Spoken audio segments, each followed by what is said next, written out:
Ô, Ju, bem rapidinho, antes de chamar a Juliana Rosa, a Gênia aqui repetiu um negócio errado. Ó, desenrola.gov.br. Repetindo, desenrola.gov.br. Que eu falei .com da segunda vez. Não, você falou certinho, todo Não, mundo ouviu todo errado. mundo ouviu errado. O pessoal, quando ouve errado... Quando dá pra ouvir errado, é um movimento de massa, é um negócio incrível. Todo mundo. Aí, gente. Relatório Focus e Mercado Financeiro reduzem a previsão de inflação e aumentam a previsão do PIB. Uai, é uma coisa boa então, Ju. Bom dia pra você. Pois é, principalmente para os endividados aí, vocês estão falando, né? Isso. Queda de juros, renegociação de dívidas. Bom dia para vocês, bom dia para os nossos ouvintes.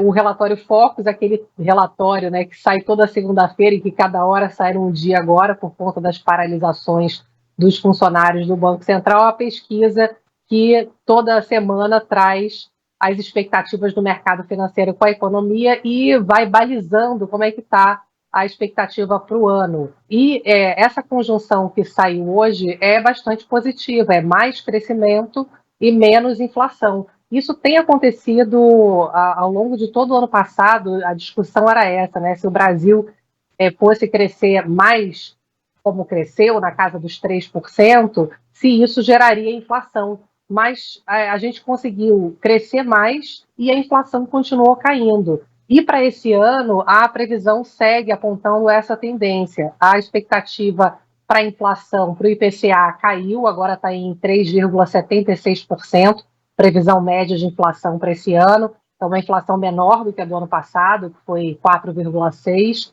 E a previsão para PIB sobe agora para 1,77%. É a média, já tem várias casas, instituições prevendo o crescimento do PIB brasileiro acima de 2% esse ano. Olhando aqui para a inflação, ontem a gente falava sobre a preocupação com a inflação de serviços, que estava demorando mais a cair. O presidente do Banco Central, Roberto Campos Neto, ontem voltou a essa temática, falando que está olhando com atenção o comportamento de preços de serviços que estão muito ligados à mão de obra. Porque se a economia cresce mais, o mercado de trabalho está mais aquecido, os salários costumam ficar também maiores. Mas o que a gente vê é que alguns serviços começaram a dar uma acelerada e agora, no comecinho do ano, começaram a perder força novamente, que é aquele serviço que a gente falava ontem de médico, dentista, parte de salão de beleza, né, cabeleireiro, barbeiro, costureira, empregado doméstico.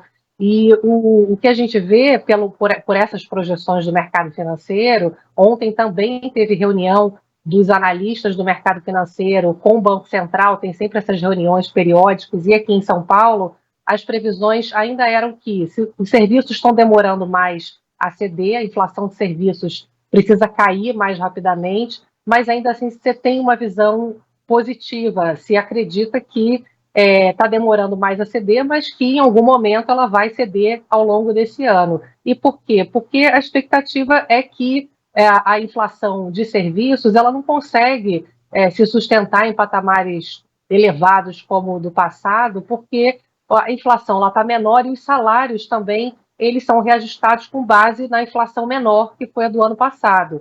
Então, se espera que, apesar dessa dificuldade aí de baixar a inflação de serviços, que é uma dificuldade que acontece aqui no mundo todo, tem vários especialistas estudando isso, né? Por que com juro tão alto esse setor de serviços continua tão forte, o mercado de trabalho continua tão forte.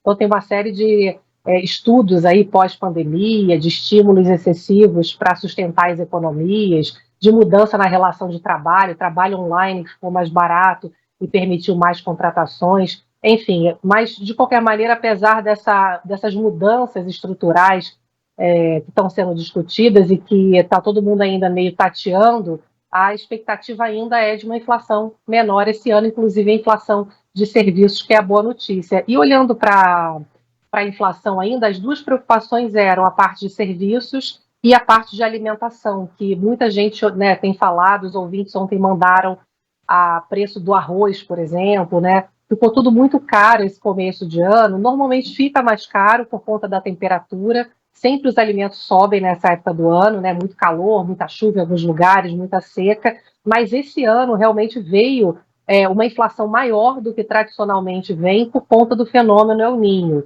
que fez com que os fenômenos climáticos ficassem ainda mais fortes. Agora, você também vê aqui nas projeções que daqui para frente a inflação de alimentos tende a cair, tá? Com a melhora do clima. Você tem a preocupação com menor oferta agrícola e tal. Você pode ter a irmã do El Niño, né, a Laninha, no meio do ano, que também pode atrapalhar. Mas as previsões até para alimentos deu uma melhorada. Não seria uma inflação tão baixa quanto a do ano passado, mas pode vir uma inflação ali um pouco maior, mas sem ser algo tão preocupante aqui na parte de alimentação. E olhando para a PIB, a gente vê também que as previsões estão na casa aí dos 2%.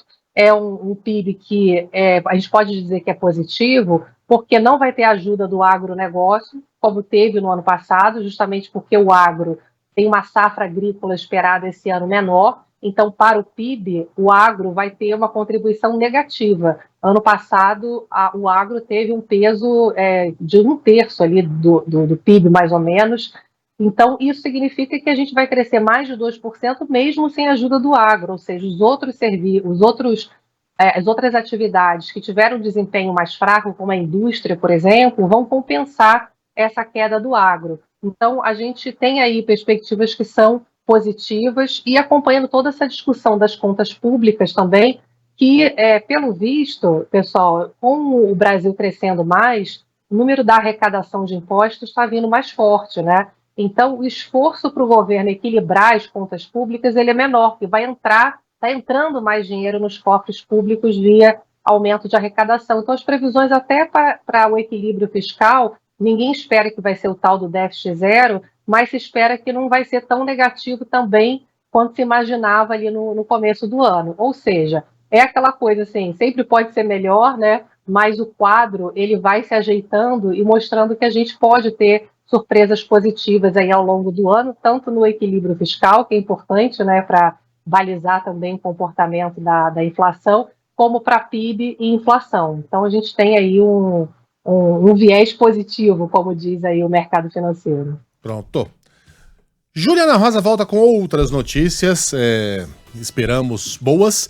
Nesta Viés positivo na quarta-feira. Viés positivo na quarta-feira também. Boa terça-feira, até, Ju.